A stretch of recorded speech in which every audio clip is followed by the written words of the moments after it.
Hello guys, ഇതിൽ ആമ്പലിൻ്റെ 2 ചെടികളും 2 ട്യൂബേഴ്സും ഉണ്ട്.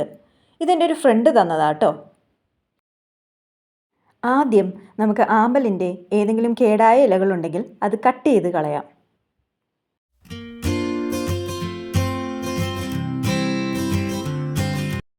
ആമ്പൽ നടാൻ ഉദ്ദേശിച്ചിരിക്കുന്നത് ഈ ഒരു പ്ലാസ്റ്റിക്കിൻ്റെ ടബിലാണ്. ആമ്പൽ നടാൻ ഏറ്റവും നല്ലത് ചെളിയാണ്. ചെളിയില്ലെന്നുണ്ടെങ്കിൽ ഇതേപോലെ മണ്ണെടുത്താൽ മതി. ആദ്യം ഇതേപോലെ കുറച്ച് മണ്ണിട്ട് കൊടുക്കണം. ഇത് ചാണകപ്പൊടിയാണ്.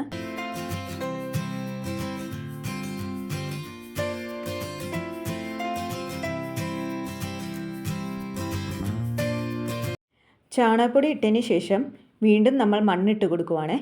ഏകദേശം ഈ ടബിൻ്റെ ഹാഫ് പോർഷനോളം മണ്ണ് നിറയ്ക്കാം.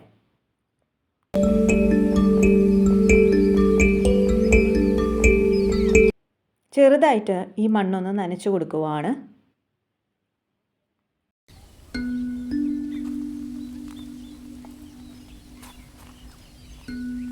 ഇനി നമുക്ക് ആമ്പൽ നട്ടു കൊടുക്കാം. ഞാൻ 2 ആമ്പലിൻ്റെ ചെടിയും ഈ ഒരു ടബിൽ തന്നെ നടുന്നുണ്ട്.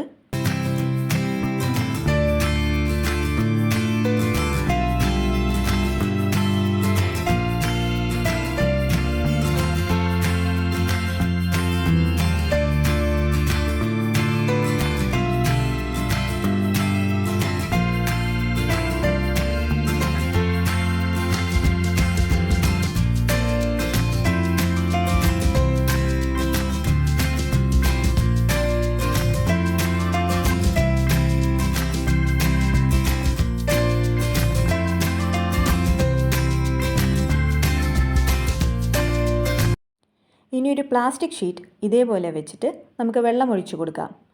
മണ്ണ് കലങ്ങാതിരിക്കാൻ വേണ്ടിയാണ് ഇങ്ങനെ ചെയ്യുന്നത്.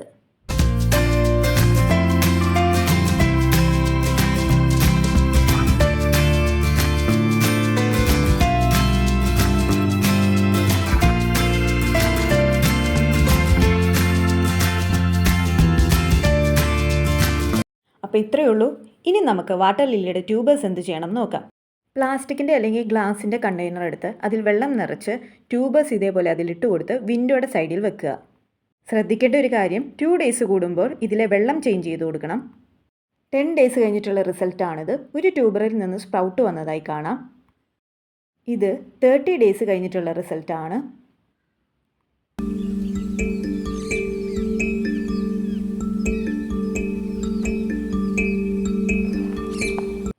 ഇതിപ്പോൾ അത്യാവശ്യം നന്നായിട്ട് വളർന്നു വന്നിട്ടുണ്ട്. സോ നമുക്ക് ഇന്ന് ഇത് നട്ടു കൊടുക്കാം. നേരത്തെ പോലെ തന്നെ ഗാർഡൻ സോയിലും കൗഡങ് പൗഡറും ഒരു ടബിലിട്ട് നനച്ചു വെച്ച് കൊടുത്തിട്ടുണ്ട്. ട്യൂബറോട് കൂടെ തന്നെ നട്ടു കൊടുക്കാവുന്നതാണ്. ഇത് സെപ്പറേറ്റ് ചെയ്ത് നട്ടും കണ്ടിട്ടുണ്ട്. പക്ഷേ എനിക്ക് സക്സസ്ഫുള്ളായിട്ട് തോന്നിയത് ട്യൂബറോട് കൂടെ നടുമ്പോഴാണ്. ആമ്പൽ ട്യൂബറോട് കൂടെ തന്നെ നടുമ്പോൾ ശ്രദ്ധിക്കേണ്ട ഒരു കാര്യം എന്താണെന്ന് വെച്ചാൽ, ആ സ്പ്രൗട്ട് വന്ന ഭാഗം വല്ലാതെ മണ്ണിൻ്റെ അടിയിലേക്ക് താഴ്ന്നിരിക്കരുത്. അത് കുറച്ച് മുകളിലായിട്ട് തന്നെ ഇരിക്കണം. കുറച്ച് ദിവസങ്ങൾക്ക് ശേഷം ഞാൻ 2ാമത്തെ ട്യൂബറും നട്ടുകൊടുത്തു. അത് നട്ടതിന് ശേഷമുള്ള വീഡിയോ നിങ്ങളെ കാണിക്കാൻ വേണ്ടി എടുത്തു വെച്ചെന്നേ ഉള്ളൂ. അപ്പോൾ ഈ വീഡിയോ ഇഷ്ടപ്പെട്ടിട്ടുണ്ടെങ്കിൽ ചാനൽ സബ്സ്ക്രൈബ് ചെയ്യാൻ മറക്കണ്ട.